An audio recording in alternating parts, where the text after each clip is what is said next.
नमस्कार, मी पद्मावती। आज मी तुम्हाला मालवणी पद्धतीची अळूची भाजी कशी करतात ते मी दाखवणार आहे। तर सर्वप्रथम मी अळूची पाने अशी तोडून घेतली आणि नंतर देठ असे सोलून घेतले आणि नंतर मग मी अळूची पानं आणि देठ 3 वेळा स्वच्छ पाण्याने धुवून घेतले। इथे मी 1 वाटी शेंगदाणे 2 वाटी पाण्यामध्ये मी भिजत ठेवले होते 2 तासासाठी। नंतर 2 तासानंतर मी शेंगदाणे परत स्वच्छ पाण्याने धुवून घेतले। आता हे मी 2 वाटी पाण्यामध्ये 1 वाटी शेंगदाणे मी कुकरच्या भांड्यामध्ये ठेवलेले आहेत। आता ह्याच्यामध्ये मी अर्धा चमचा मीठ घातलेलं आहे। आता ह्याच्यानंतर मग मी मीठ घालणार नाही आहे आणि असं व्यवस्थित ढवळून घ्यायचं आणि नंतर आता स्वच्छ 3 वेळा मी पाण्यामध्ये धुवून घेतलेली अळूची पाने अशी घालत आहे।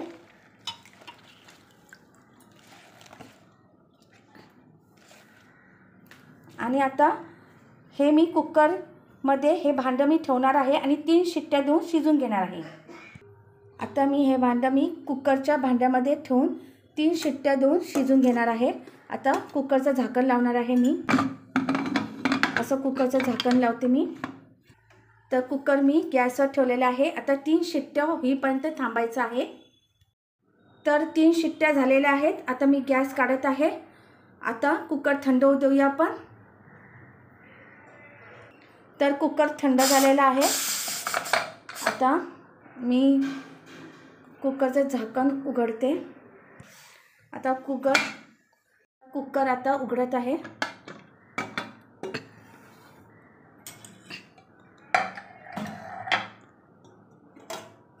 हे बघा, छान अळूची पाने छान शिजलेली आहेत। आता मी इथे मिक्सरचं भांडं घेतलेलं आहे। आता अळूची पानं आणि देठ मी अळूची पानं आणि देठ फक्त मिक्सरच्या भांड्यात घालणार आहे आणि इथे मी अर्धा वाटी ओल्या नारळाचं खोबरं किसून घेतलेलं आहे। 4 हिरव्या मिरच्या बारीक चिरून घेतल्या आहेत आणि 7-8 लसणीच्या पाकळ्या घेतल्या आहेत। तेव्हा मी मिक्सरमधून अळूच्या पान देठासोबत मी ओल्या नारळाचं खोबरं, मिरच्या आणि लसूण हे मी वाटून घेणार आहे आणि हे जे लसणाच्या पाकळ्या आहेत 7-8 हे मी फोडणीसाठी ठेवणार आहे, फोडणीला घालण्यासाठी। आता मी खोबरं, मिरच्या आणि लसूण मी अळूसोबतच मी मिक्सरमधून छान बारीक वाटून घेणार आहे।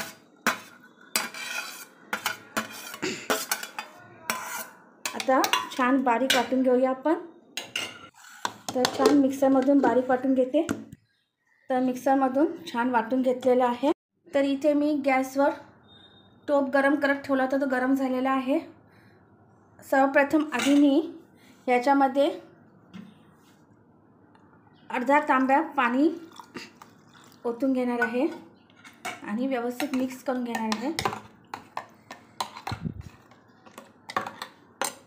आणि आता इथे मी 2 लहान चमचे तेल फोडणीला घालणार आहे।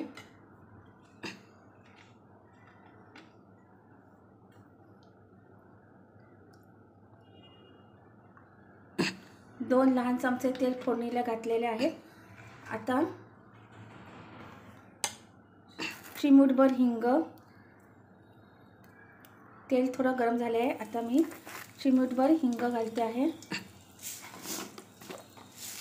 पाव चमचा मोहरी घालत आहे।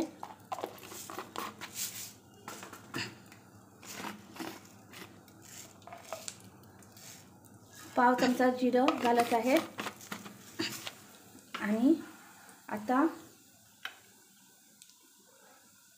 लसणीच्या पाकळ्या मी फोडणीला घालत आहे आणि आता लसणीच्या पाकळ्या छान अशा तडतडत आहेत। आता हळद घालत आहे। आता लसणीच्या पाकळ्या छान गुलाबी झालेल्या आहेत। आता मी पाव चमचा हळद पावडर घालत आहे। आता मिक्सरमधून वाटून घेतलेलं मी वाटण म्हणजे ते वाटून घेतलेलं वाटण अळूचं ते मी ओतलेलं आहे. आता मिक्सरच्या भांड्याला वाटलेला अळू थोडा चिकटला होता, ते आता त्याच्यात मी थोडंसं पाणी घातलं आहे आणि परत टोपात ओतत आहे. आता मी 12 कोकमं घालत आहे. बरोबर 12 कोकमं घालायची, कारण की अळूसाठी कोकमं जास्त लागतात अळूच्या भाजीला. आणि शेंगदाणे जे शिजून घेतले होते ते मी पाण्यासकट मी ह्यात ओतत आहे टोपात. आता मिक्सरच्या भांड्यात थोडीशी चटणी चिकटली होती, म्हणून अजून थोडं पाणी घालून मी यात ओतत आहे.